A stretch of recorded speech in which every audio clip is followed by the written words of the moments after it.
Hey guys, I'm back. So today I'm going to paint the mask. What I did is I bought a bunch of samples of interior latex house paint actually, and it's flat house paint. And basically I did a bunch of tests on a scrap piece of latex that I cut off the mask, and I decided on this color. I looked at a bunch of different Billy Bob pictures and videos, and it seems like his mask color changes. Plus, with the different lighting that people use, it's really hard to tell exactly what is the real color supposed to be. So I felt this was a good base color to have. He's going to have additional colors besides this that'll be added to the mask with a fine detail airbrush, but this is just going to be for the base.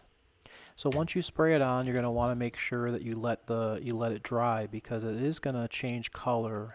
When the paint dries, it actually gets a little bit darker. So here you can see the dried paint that I have on my latex test piece. You can see the color that will eventually dry to. So at this point I'm ready to actually spray the mask. I'm using an airbrush. Once again, it's an airbrush with the latex paint. And all I'm doing is I'm just doing very, very light coats. I'm just doing very light spray so it adheres to the mask. You don't want to be very close with the airbrush. You don't want to cause any runs or anything like that. The idea is just to give it basically a very light dusting to get it to stick, and then I just continue doing that same process. And I just have one of these little Lazy Susan turntables. I bought that turntable on Amazon for, I think it was like $15. But these turntables are really nice because you can obviously spin while you're working, spin the mask around.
Alright, so that's going to pretty much be all you need to do for your base coat.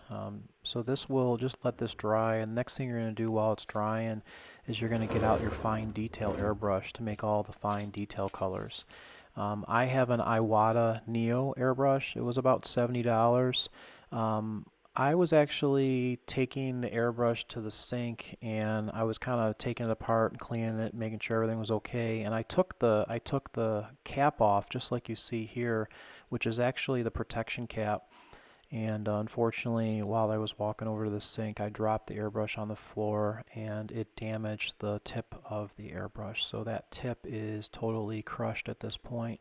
The paint will no longer spray out of the brush. So I'm going to have to see if I can repair that, if I can get another part for it, or I'm going to have to buy a new airbrush, unfortunately. So I'm very disappointed that this happened, but it is what it is. It's just a lesson to be learned that you don't want to walk around the house with you know, with the cap off, the protection cap off, because, you know, you could drop it like I did. So that's going to be all for today. Unfortunately, this weekend, I'm going to have to find some parts for that airbrush or get a new one. So, all right, guys, hopefully you've enjoyed this video. Come on back to see more of restoration. Take care.